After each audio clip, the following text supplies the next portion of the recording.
পৃথিবীর কোনো চোখ আমাকে দেখে না, কিন্তু আমি সব চোখগুলোকে দেখি।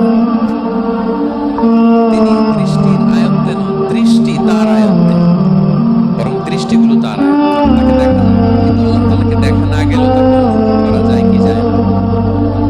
আল্লাহ তাআলা বলেন, তোমার অনুভূতি দিয়ে তুমি বুঝবে যে আমি তোমার বড় কাছে।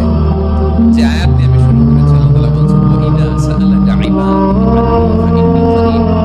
নবী হে, আমার বান্দারা যখন আমার ব্যাপারে জিজ্ঞেস করে, আপনি বলুন ফাইন্নী করিব, আমি খুব কাছে। আল্লাহ কি দূরে না কাছে? সবাই বলুন, দূরে না কাছে?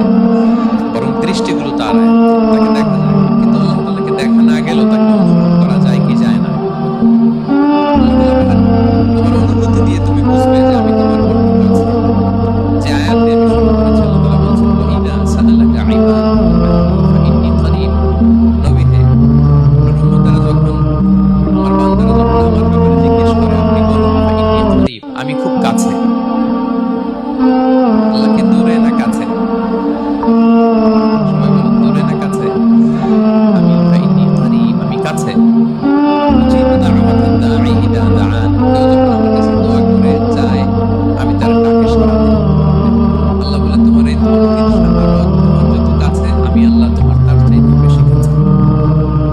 তাহলে বুঝতে পারলাম, যদি আল্লাহ তাআলাকে দেখা যায় না, কিন্তু অনুভব করা যায়, তিনি বলেছেন তিনি কাছে। ডাকলেই তিনি ডাকে সাড়া দেন, আমরা চাইলেই তার কাছে যেতে পারি। তোমরা কিভাবে আল্লাহর কাছে যাব, নৈকট্যপ্রাপ্ত বান্দা হব, এটা নিয়ে আমরা কিছু আলোচনা করব ইনশাআল্লাহ। আল্লাহ তাআলা পবিত্র কালামুল্লাহ মাজিদে আমাদেরকে জানিয়ে দিয়েছেন কিভাবে আমরা তার আরো কাছে যেতে পারি।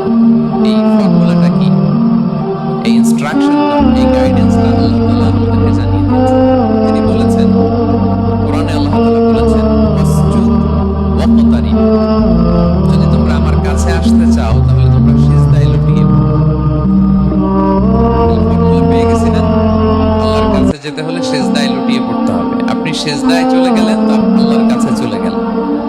আপনি যখন সিজদা দেন, মনে হয় যে আপনি কার্পেটের উপর সিজদা দিয়েছেন, মনে হয় জায়নামাজে সিজদা দিয়েছেন, মনে হয় মসজিদের টাইলসে সিজদা দিয়েছেন, কিন্তু আসলে আপনার সিজদাটা আল্লাহর কুদরতি পায়ের উপরে গিয়ে পড়েছে। ওয়াসজুদ ওয়াকতারিব। আল্লাহ বলেন, সিজদা দাও, সিজদায় লুটিয়ে পড়ো, আমার কাছে চলে আসো। হাদিসে বিষ্ণু সাল্লাল্লাহু আলাইহি ওয়াসাল্লাম বলেছেন, আকরাবু মা ইয়াকুনুল আবদু মির রাব্বিহি ওয়া সাজিদ ফাআকসিরু ফীহি দুআ। বান্দা যখন সিজদায় চলে যায়, তখন বান্দা আল্লাহর সবচাইতে কাছে চলে যায়। ফাআকসিরু ফীহি দুআ, তাই ওই সময়টাতে তোমরা বেশি বেশি দোয়া করো, আল্লাহর কাছে চাও, কারণ এটা একটা মাহেন্দ্র। কি বলেন? সিজদায় যখন চলে গেল, আল্লাহর সবচেয়ে কাছে চলে গেল, বেশি বেশি খালেন এই সুযোগটা কাজে লাগাও, বেশি বেশি কি করো? দোয়া করো। দীর্ঘ সময় সিজদায় পড়ে থাকার জন্য বিষ্ণু ইসলাম আমাদেরকে উৎসাহিত করেছেন। দীর্ঘ সময় তিনি সিজদা দিতেন। বিষ্ণু ইসলামের সিজদাগুলো কি আমাদের সিজদার মতো ছিল ভাই? আম্মা জান আয়েশা রাদিয়াল্লাহু তাআলা, বিষ্ণু ইসলামের তাহাজ্জুদের নামাজের এক একটা সিজদা ছিল এরকম। কোরআনের 50টা আয়াত তেলাওয়াত করতে যত সময় লাগে, বিষ্ণু ইসলামের এক একটা সিজদা ঠিক ততটা লম্বা ছিল। দীর্ঘ সময় বিষ্ণু ইসলাম সিজদায় পড়ে থাকতেন। বিষ্ণু বলেছেন, তুমি যখন সিজদায় পড়ো, আল্লাহর সবচেয়ে কাছে চলে যাও। সো এটা একটু দোয়া করো। কি দোয়া করবো? বিষ্ণু ইসলাম সিজদায় পড়ে তাসবিহ করতেন, সুবহান রাব্বিয়াল আ'লা, সুবহান রাব্বিয়াল আ'লা। এর অর্থটা খুব সুন্দর। এর অর্থটা আপনারা জানেন? সুবহান রাব্বিয়াল আ'লা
সবচাইতে দামি অঙ্গ মাটিতে ঘুষতে শুরু করে ওই টাইমে, ঠিক কিনা?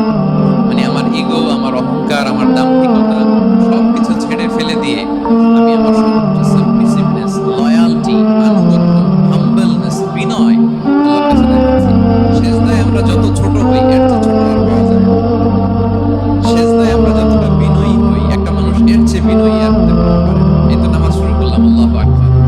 তারপর রুকুতে জাস্ট গো ডাউন আর হেড, মাথা একটু ঝুঁকালাম। সেজদায় একেবারে মাথাটারে কি করলাম? মাটিতে মিলিয়ে দিলাম। তার মানে আমি চলে গেলাম আসফালে। আসফাল মানে সবচেয়ে নিচে। আমি চলে গেলাম সবচেয়ে, আর সবচেয়ে নিচে যে আমি ঘোষণা দিলাম সুবহান রাব্বিয়াল, মানে হে রব, আপনার প্রশংসা, আপনার পবিত্রতা, আপনি আ'লা।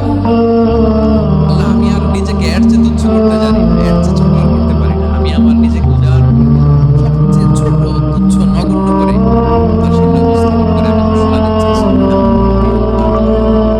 পবিত্রতা সেই রবের যিনি আ'লা, সর্বোচ্চ। সুবহানাল্লাহ পড়ে। তাহলে সিগনিফিকেন্সটা বুঝতে পারছেন কেন বিষ্ণু ইসলাম এটা পড়তেন সুবহান রাব্বিয়াল আ'লা? কারণ আমি থাকি সবচেয়ে আসফালে, নিচে।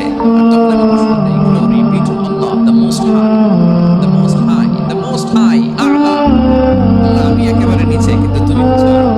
মজার ব্যাপার হচ্ছে সেজদায় আপনি যত নিচেই থাকেন না কেন, মাথা নাক নিচু করে ফিসফিস করে যাই বলেন না কেন, ওইটা মুহূর্তে আল্লাহর আরশে চলে যায়। আপনি নিচু হবেন কিন্তু কথা চলে যাবে আল্লাহর আরশে। এজন্য বিষ্ণু ইসলাম বলতেন, মান তাওয়াদাআ তারাফা, যে নিচু হয় আল্লাহ তারে টেনে উপরে উঠান। আপনি সেজদায়, সেজদা দাও মানে কি নিচু হওয়া, ছোট হওয়া? তো বিষ্ণু ইসলাম বলছেন বেশি বেশি সেজদা দাও, তাহলে আপনার মর্যাদা সম্মান বাড়াই দিবে কে? আমরা শুধু সেজদায় যে সুবহান রাব্বিয়াল আ'লা এটাই পড়ি, তিনবার শুধু এটাই পড়ি, কিন্তু বিষ্ণু ইসলাম সেজদায় যে আরো অনেক দোয়া পড়তেন, সেগুলো পড়ে না পুরা। বিষ্ণু ইসলাম সুবহান রাব্বিয়াল আ'লা এর পাশাপাশি তিনি সেজদায় যে পড়তেন সুবহানাকা আল্লাহুম্মা রাব্বানা বিহামদিকা আল্লাহুম্মা গফিরলি। এটা জানি না আমরা। সুবহানাকা আল্লাহুম্মা রাব্বানা বিহামদিকা আল্লাহুম্মা গফিরলি এর অর্থ হচ্ছে, হে আমার রব, আপনার পবিত্রতা ঘোষণা করছি, আপনার প্রশংসা আমরা করছি, আল্লাহ আপনি আমাকে ক্ষমা করে দেন, আল্লাহুম্মা গফিরলি। এই দোয়াটা বিষ্ণু ইসলাম পড়তেন। এছাড়া বিষ্ণু পড়তেন সুবহান কুদ্দুসুন রব্বুল মালাইকাতি ওয়ার রূহ, সকল ফেরেশতাদের অধিপতি রব, সবচেয়ে বড় ফেরেশতা যার 600 পাখা, জিবরাইলের রব, সেই রবের প্রশংসা আমি করছি। তিনি সুবুহ, তিনি কুদ্দুস, তিনি মহাপবিত্র, the most pure, the most high. এভাবে বিষ্ণু ইসলাম আল্লাহর প্রশংসা করতেন। তিনি আরো পড়তেন, আল্লাহুম্মা গফিরলি যুনুবি কুল্লাহা দিক্কাহু ওয়া জুল্লাহু আউওয়ালাহু ওয়া আখিরাহু আলানিয়াতাহু ওয়া সিররাহু। আল্লাহ, আপনি আমার গুনাহ মাফ করেন, ছোট গুনাহ, বড় গুনাহ, প্রকাশ্য গুনাহ, গোপন গুনাহ, ইচ্ছায় করেছে যে গুনাহ, অনিচ্ছায় করেছে যে গুনাহ, আল্লাহ সব গুনাহ আপনি মাফ করে দেন। সেজদায় লুটিয়ে পড়ে বিষ্ণু ইসলাম এই দোয়াগুলো পড়তেন। তো এখন থেকে সেজদায় এই দোয়াগুলো, লম্বা চূড়া দোয়া আপনারা করবেন তো? বান্দা যখন সেজদায় লুটিয়ে পড়ে আল্লাহর সবচেয়ে কাছে চলে যায়, এবং তোমরা বেশি বেশি দোয়া করো। আল্লাহ রাসূল সাল্লাল্লাহু আলাইহি ওয়াসাল্লামের একজন সাহাবী, মুসলিমে এসেছে, সাহাবীর নাম হচ্ছে রাবিয়া। কি নাম? ওনার নাম হচ্ছে রাবিয়া ইবনে কা'ব আল-আসলামি রাদিয়াল্লাহু তাআলা। উনি বলেন, কুনতু আবিতু ইনদা রাসূলিল্লাহ, একবার আমি রাত্রিবেলা রাসূল সাল্লাল্লাহু আলাইহি ওয়াসাল্লামের সাথে কোনো এক কারণে রাসূলের সাথে রাত কাটিয়েছি। তো রাসূল সাল্লাল্লাহু আলাইহি ওয়াসাল্লাম যেহেতু তাহাজ্জুদের সালাত পড়েন, তো তিনি বলেন, আমি মাঝরাতে উঠে একটা গামলা দিয়ে, পাত্র দিয়ে ওযুর পানি নিয়ে আসছি বিষ্ণুনবীর জন্য, এনে দিলাম। বিষ্ণুনবী এত খুশি হলেন, আমাকে বললেন, সাল, হে কা'ব, তোমার কি লাগবে চাও। তিনি বললেন, আসআলুকা মুরাফাকাতাকা ফিল জান্নাহ। তিনি বললেন, ইয়া রাসূলুল্লাহ, আপনি যদি কিছু চাইতেই বলেন তাহলে আমি জান্নাতে আপনার সাথে থাকতে চাই। নবী, আমি জান্নাতে আপনার সাথে হতে চাই। বিষ্ণু বললেন, আও গায়রা যালিক, আর কিছু চাও, অন্য কিছু লাগবে? বলতেছে না, উরিদু যাক, শুধু এইটাই চাই। তখন বিষ্ণু ইসলাম বললেন, আইন্নি আলা নাফসিকা বিকাসরাতিস সুজুদ, এই মর্তবা যদি তুমি চাও তাহলে বেশি বেশি সেজদায় লুটিয়ে থাকো। আলাইকা বিকাসরাতিস সুজুদ, বেশি বেশি সেজদা দিও। যদি সেজদায় পড়ে থাকতে পারো তাহলে জান্নাতে আমার সাথে হতে পারো। তাহলে সম্মানিত ভাইয়েরা, সেজদা দেওয়ার মধ্য দিয়ে আমরা আল্লাহর কাছে যেতে পারি। রোজা বন্ধ আমাদেরকে হারাম কাছে আসার গল্প শোনায়, কোরআন আমাদেরকে আল্লাহ তাআলার কাছে কি করে আমরা যেতে পারি এই গল্প শোনাচ্ছে। কোরআন বলে, ওয়াসজুদ ওয়াসজুদ ওয়াকতারিব, সিজদায় লুটিয়ে পড়ো, আমি আল্লাহর কাছে আসো।